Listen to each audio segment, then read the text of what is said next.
Vous allez donc avoir à faire un projet pour mon cours d'étude des aliments. J'espère que vous allez vous amuser. J'espère que vous allez gâter du monde autour de vous. J'espère que les connaissances que vous allez apprendre vont vous être utiles dans la vie.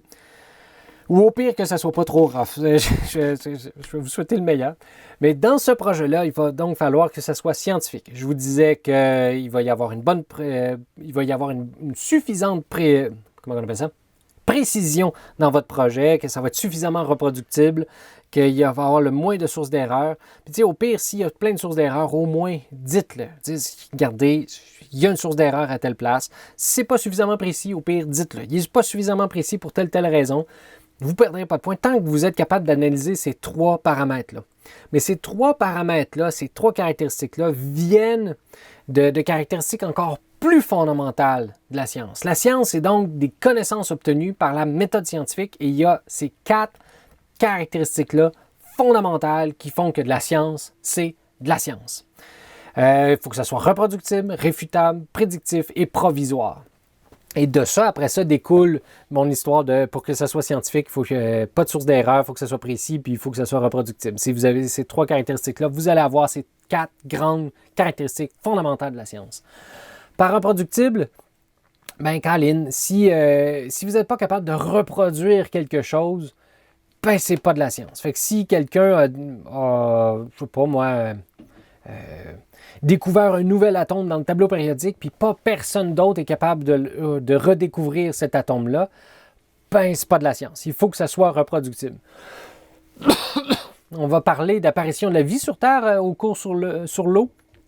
C'est super intéressant, mais dans certains détails, comme c'est pas évident d'avoir un laboratoire qui dure pendant 4,6 milliards d'années, ça se peut que je me trompe, là, de la taille de la planète Terre, c'est pas évident de reproduire les étapes d'apparition de la vie sur Terre pour que ça soit super scientifique. Fait que des fois, c'est difficile de reproduire. Fait que si quelque chose n'est pas reproductible, c'est pas de la science. Il faut que ça soit réfutable aussi. Fait que si quelqu'un vous arrive et vous dit « Ah, mais ça, c'est parce que vous avez été battu dans votre jeunesse ou que votre moi est mieux placé que votre surmoi ou le ça dans votre esprit, genre à la psychanalyse à fond, là, ben ça, c'est pas réfutable. Si vous ne pouvez pas analyser un ça, vous ne pouvez pas analyser un surmoi, ou si vous ne pouvez pas revenir dans votre enfance pour vérifier si, n'étant pas battu, vous avez plutôt telle caractéristique, c'est donc pas réfutable, c'est donc pas scientifique. Donc, réfutable, c'est de le tester, c'est de vérifier si ça peut être faux. Fait que vous enlevez le paramètre qui vous intéresse, vous pensez être comme ça parce que vous étiez battu quand vous étiez jeune. J'espère que je ne traumatise pas du monde. Il faudrait que je trouve un jour un autre exemple. Mettons que vous êtes fait fort d'abord.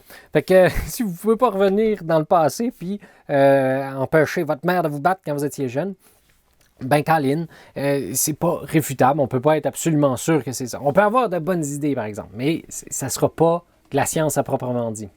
Fait que si je dis que y a une main invisible qui tire mon crayon vers le bas, puis que cette main invisible est invisible, intouchable, on ne peut pas l'analyser, on ne peut pas la détecter, ben c'est pas réfutable.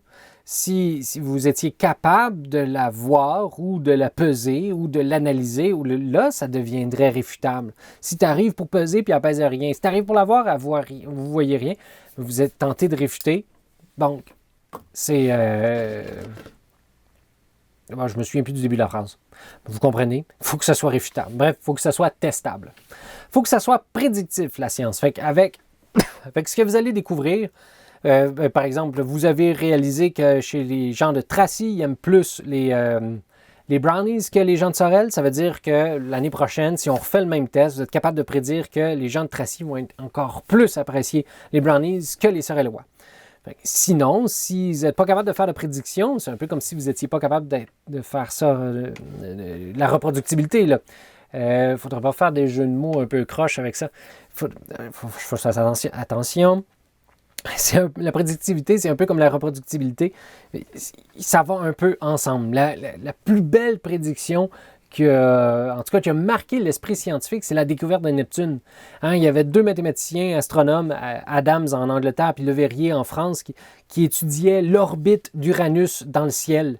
Puis ils ont prédit qu'il allait avoir telle courbe de la révolution d'Uranus. Or, ça ne suivait pas exactement les calculs de Newton. Elle semblait accélérer ou ralentir à une certaine place dans son ellipse Uranus, dans sa course dans notre système solaire. Fait qu'ils ont prédit, alors qu'elle accélérait, qu'il y avait l'existence d'une autre planète, Neptune, qui était un peu plus loin, que personne n'avait jamais vue, puis qu'elle devait avoir telle place, telle masse, telle distance par rapport à Uranus, parce qu'elle accélérait à cette vitesse-là. Fait qu'ils ont fait leurs calculs, ils ont dit aux astronomes amateurs et professionnels, là, allez jeter un coup d'œil cette nuit à telle place dans le ciel, vous allez découvrir qu'il y a bel et bien une planète. On parie que c'est une planète qui attire Uranus. Fait qu'on a découvert Neptune, qui attirait Uranus avant, on l'a découvert sur papier, avant de la voir dans le ciel. C'est quand même cool là, comme prédiction. Fait que les lois de Newton sont prédictives en s'il vous plaît. On est capable de prédire des tonnes de trucs, dont des existences de planètes. Fait que ça, c'est encore plus que de la reproductibilité. Fait que si vous voulez faire de la science, il faut que vous soyez capable de faire des prédictions avec. Et la plus belle caractéristique, quant à moi, qui fait qu'un scientifique se doit d'être humble, c'est que la science est provisoire.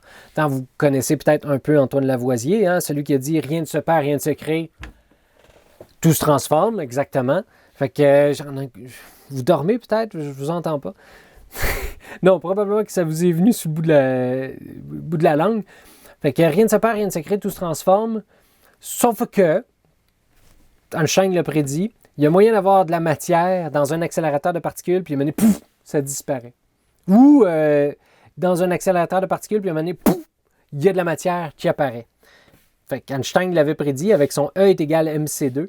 L'énergie est capable de se convertir en matière, puis la matière est capable de se convertir en énergie. Fait que si dans ton système, il y a une baisse d'énergie, ça se peut qu'il y ait de la matière qui est apparue. Puis quand la matière disparaît, quand l'antimatière et la matière se rencontrent, ils disparaissent, mais ils laissent de l'énergie. La matière se retransforme en énergie. Le M se retransforme en E, dans E est égal à mc2, où C, c'est juste une constante, la vitesse de la lumière au carré. Fait que E et M peuvent se convertir. Fait que, est-ce que c'est encore vrai? Le rien ne se perd, rien ne se crée, tout se transforme. Mais Colin, il y a des choses qui disparaissent, il y a des choses qui apparaissent dans les accélérateurs de particules, entre autres. C'est quand même cool qu'Einstein l'avait prédit avant que ça existe, qu'on soit capable de le vérifier. Ben, c'est encore vrai, mais il faut rajouter rien ne se perd, rien ne se crée, tout se transforme, y compris en énergie. Puis là, ça devient correct. Mais donc, même des choses qui étaient solides, béton, genre E est égal à mc2, maintenant, on va trouver quelque chose de mieux encore. Bref, c'est provisoire. On passe notre temps à bâtir quelque chose de mieux. Fait qu'un scientifique, idéalement, là, il faut qu'il soit humble parce qu'il sait que ses connaissances vont être améliorées tout le temps. Et tout ça, là, ces 4 caractéristiques fondamentales de la science, on les a parce qu'on observe la méthode scientifique. Fait que la méthode scientifique, pour être opérable, elle doit avoir une bonne précision, elle doit être reproductible, puis on doit éviter les sources d'erreur. Et ça fait en sorte qu'on va avoir 4 caractéristiques fondamentales: la reproductibilité, réfutabilité, la prédictivité, le fait que ce soit provisoire. Je ne sais pas quel adjectif je pourrais mettre. Mais cette méthode-là est donc fondamentale. Habituellement, on part d'une observation, comme par exemple, Uranus semble tourner tout croche. On arrive avec une hypothèse, d'après moi, il y a une planète qui n'est pas loin derrière. On élabore une expérience, je vais prendre mon télescope puis je vais regarder à cette place-là. On arrive avec un résultat et l'hypothèse devient donc thèse. Donc, hypo, c'est comme dans hypothermie et non pas comme cheval, genre un hippodrome ou un hippopotame. Non, c'est hypo comme dans hypothermie, genre manque de chaleur. Bon, ben, hypothèse, c'est pas encore une thèse. Elle va bientôt le devenir si elle franchit l'étape de l'expérimentation. Fait que l'hypothèse n'est pas encore vérifiée. La théorie, elle, est supposée être bonne. Est supposée avoir été validée par la pratique. Fait qu'on a, en français en tout cas, au Québec, on a l'habitude de dire « Ah, ça c'est de la théorie, en pratique, c'est pas de même ».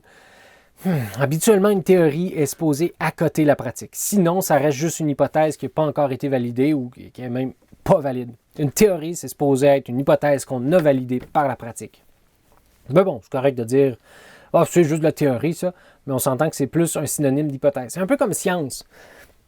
Science, ça peut vouloir dire autre chose aussi. Hein? Quand vous arrivez avec, je ne sais pas moi, les sciences comptables ou les sciences, on pourrait arriver avec la science.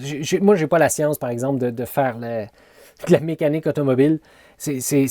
science est utilisée comme ça, comme un synonyme de connaissance. Ou aussi, on parle de la communauté scientifique. La science a dit que, puis là, on parle des scientifiques avec des sarraux blancs qui se promènent puis qui parlent. On est en train de parler d'une communauté. Fait que, tu sais, science peut vouloir dire beaucoup de choses. Connaissance, ça peut vouloir dire communauté. Mais moi, mon préféré, ça reste les connaissances obtenues par la méthode scientifique. Ça, c'est solide, cette science-là. C'est ma préférée. C'est elle qui fait apparaître des nouvelles théories, qui permet de faire des prédictions, des nouvelles hypothèses, et ça fait boule de neige, puis on se met à acquérir toujours plus de connaissances. Fait que ça, ce que vous avez là à droite, c'est donc la méthode scientifique. C'est la méthode que vous allez essayer d'appliquer. Je ne sais pas pourquoi j'ai les brownies, puis les gens de Tracy, puis de Sorel en tête. Ça doit être parce que j'aime les brownies et les gens de Sorel et les gens de Tracy. N'importe quoi. Aïe, aïe, aïe. On va la voir.